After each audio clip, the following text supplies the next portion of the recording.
Iran in the near future. I will make my decision whether or not to go within the next 2 weeks. An Iranian missile today reportedly striking a civilian hospital in southern Israel. This while at least 3 nuclear sites come under attack across Iran. NTD's international correspondent Arian Pastor has the latest on the ongoing rocket exchange. Scenes of destruction on Thursday after an Iranian missile struck a hospital in southern Israel. The director of the Soroka Medical Center says that 40 people are injured. Fortunately, the department that was hit was empty because the hospital was evacuated a few days ago. Prime Minister Benjamin Netanyahu visited the hospital, commenting on the Iranian attack. They're targeting civilians because they're a criminal regime. They're the arch terrorists of the world. They want to have nuclear terrorism. Meanwhile, in northern Israel, in the city of Haifa, Israel's Iron Dome was seen intercepting Iranian missiles, which have been targeting the city. Despite the ongoing fighting, Israel's foreign minister on Thursday said that regime change in Iran is not something Israel is trying to achieve. It's not a goal for the time being. Maybe it will be changed in the future. Israel released this animation on Thursday, reporting that it hit 3 nuclear sites in Iran. The Jewish state says it struck the Natanz, Isfahan and Arak nuclear sites in Iran. Iranian state TV released this video, saying it shows smoke rising from the Arak nuclear site. People are fleeing Iran across various borders, trying to escape the incoming strikes. This video shows people crossing into neighboring Turkey. Others are heading to nearby Armenia instead, but all with the same goal, to escape the fighting. Arian Pastar, NTD News. Israel says its campaign against Iran has already achieved significant success in degrading the nation's nuclear program. However, despite the elimination of top military officers and strikes on key sites, destroying its program entirely poses greater challenges. NTD's Andrew Thomas has more on Tehran's key nuclear sites spread across the country. Today, tensions are much higher. Despite several days of Israeli airstrikes, hitting all of Iran's nuclear sites will be difficult. Here are some of the Islamic Republic's key facilities. Isfahan is Iran's second largest city. Its nuclear center includes a fuel plate fabrication plant and a uranium conversion facility. Iran also stores enriched uranium there. Back in April, tensions between Iran and the U.S. appeared somewhat stable.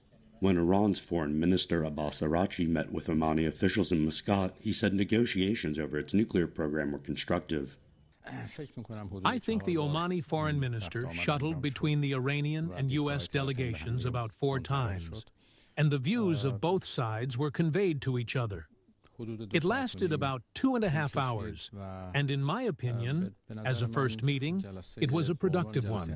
It took place in a calm and positive atmosphere. On April 14th, the day before the foreign ministers' meeting, Trump reiterated his long-held stance on a non-negotiable.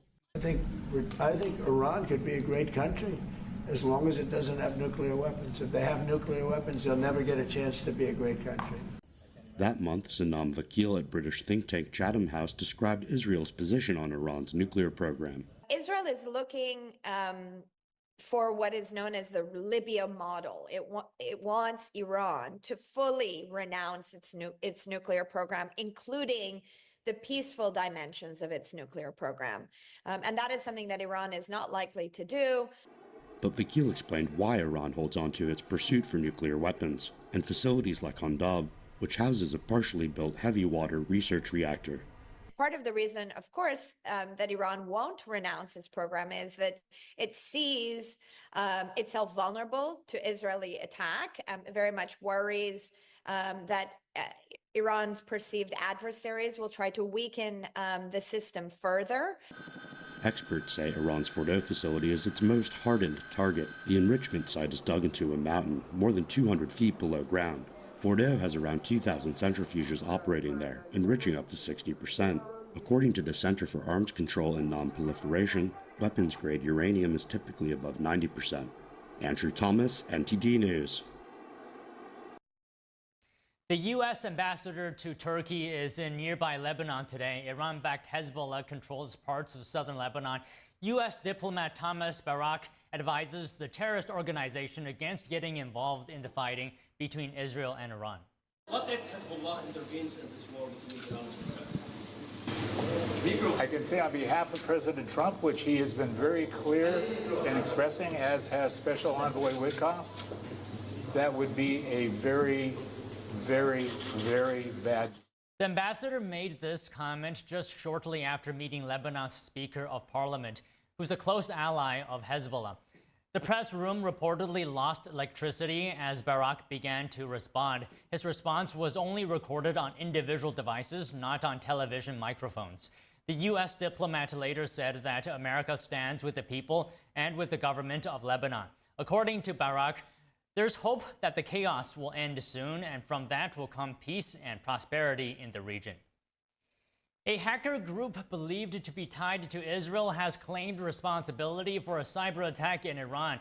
It wiped out nearly $90 million from Iran's largest cryptocurrency exchange. The group, known as Predatory Sparrow, says it breached Nobitex, a major digital platform allegedly used by Iran to skirt international sanctions. It's the second attack the group claims this week. Just a day earlier, they said they destroyed data at Iran's state-run bank, SEPA. Nobitex has taken its site and app offline, citing unauthorized access. The platform has not responded to media inquiries. Predatory Sparrow has a history of high-impact attacks in Iran, including past hits on fuel networks and steel facilities. Israel hasn't officially taken credit, but the group is widely seen as aligned with Israeli interests. Student visa appointments are set to resume, but with stricter rules for applicants. This comes after the Trump administration paused visa appointments of Israel's airstrikes, leading to the fall of the Iranian regime and what group in Iran. So good afternoon to you. Can you talk to us about how realistic is this scenario of Israel's airstrikes directly leading to the fall of the Iranian regime? Thank you very much for having me. So first thing that you should have in mind is that the Islamic Republic's military power, the top echelon of this regime, has been removed already. Almost all senior IRGC commanders are dead. The supreme leader is hiding in a hole in the ground while he's grandstanding about resisting against Israel. This is the situation that the Islamic Republic is in right now. Already, the regime had lost the majority of its proxies over the past year and so. Now its defenses, air defenses, missile defenses, nuclear facilities to large degree have been decimated. So the regime is at its weakest point ever in history. So if it does fall, what form would it take? You touched on it a little bit. Can you go into more specifics? For example, would it be because of an uprising, perhaps internal coup? What form would it take? So there is a faction within the Islamic Republic with almost zero political or military power that has been trying to picture itself that it can pull a coup. If that faction had any power, they would have been able to put a candidate on ballot box during the last presidential election. But they are just charlatans trying to picture themselves larger than what they are.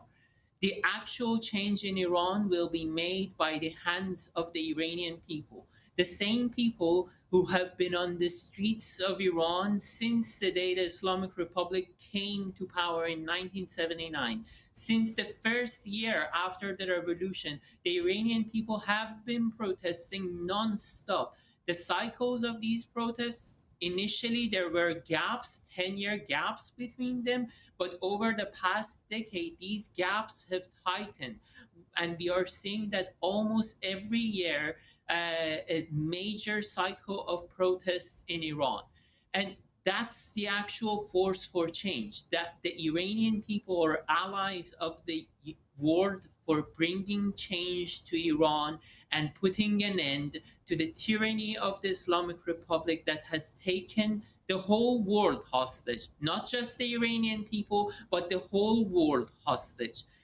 And that can become a more likely reality. A secular democratic Iran can become a more likely reality if the forces of oppression that the Islamic Republic has used for killing thousands of Iranians on the streets are also targeted and decimated.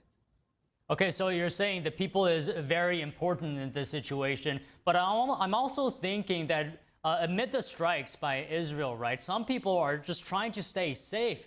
You know, what do you say about that? You're absolutely correct. Thousands of people have already left the capital, Tehran. But at the same time, what we are observing with this population is that those who have remained in Tehran are using their scant and scarce financial resources to even feed stray cats and dogs on the streets of Tehran. We are dealing with a nation that is proud, that is generous, that is determined to save its homeland. Okay, so is there a risk in your mind that even after a potential collapse, the new Iranian leaders could, you know, sort of follow the same ways of the previous regime? So the thing is, if the Islamic Republic is removed, if the collapse actually takes away the question of the Islamic Republic, no, that risk doesn't exist. But that risk is still something that is keeping many people, including me, up at night, because we know there are forces in the West that are still trying to make a deal with the Islamic Republic. That would throw this genocidal, brutal regime a lifeline, giving them a chance to save themselves, and they are literally threatening people that if that happens, we are going to do the same thing that we did in 1980s. What they did then was executing thousands of political prisoners during a single summer, dumping their bodies in mass graves, and no one came to Iranian people's assistance. This is a historic moment. The world should heed the Iranian people's call for the first time after 4 decades and assist them to overthrow this regime. Okay, can you help us weigh the possibilities here? Is it possible that this is not a turning point, but it's simply just another chapter in the history of this regime and that it'll just simply pass? To be honest, I cannot see a very likely scenario that the world would be duped again into signing another JCPOA 2.0, throwing this brutal regime another lifeline. Yes, there is talk about diplomatic engagement with the Islamic Republic, but I don't feel confident that these lines, these comments would actually lead to a diplomatic detente with this regime. So This is a historic moment. This is the moment that the history of the Middle East can be changed. This is the moment that the leading state sponsor of terrorism can be taken out, and the Iranian people can be given a chance at having a life in liberty. Yes, it definitely feels like a historic moment. What would be the surrounding regional impact of this regime collapse? So the Islamic Republic has been consistently and constantly exporting terrorism across the region. Just look at Iran's neighbors these days. You have the Islamic Republic exporting terrorism to Kashmir, to Iraq, to Yemen, to Syria, to Lebanon. Everywhere that you look, you can see the footprints of this tyrannical regime propping up terrorist organizations that are threatening shipping and trade, that are killing civilians, that are propping up dictators. They were helping Bashar al-Assad remain in power for years after butchering that proud nation in Syria. Fortunately, Assad is out of the picture, but all these can fall apart again if the Islamic Republic is given a chance to survive. If the Islamic Republic falls, the region will find a democratic, secular ally in Iran that would assist the whole region to move forward from this blood-soaked history that we have seen over the past 5 decades. The Iranian people have always safeguarded peace and stability in the region. We are here for allies to build the region again. brighter, a better future for millions of people that live in our neighborhood. Okay, we're running short on time. I'll ask you one more question here. What role should the U.S. play in this situation? I'm in no position to advise the United States on how to conduct its foreign policy or military conduct. But I have one thing to say to U.S. policymakers.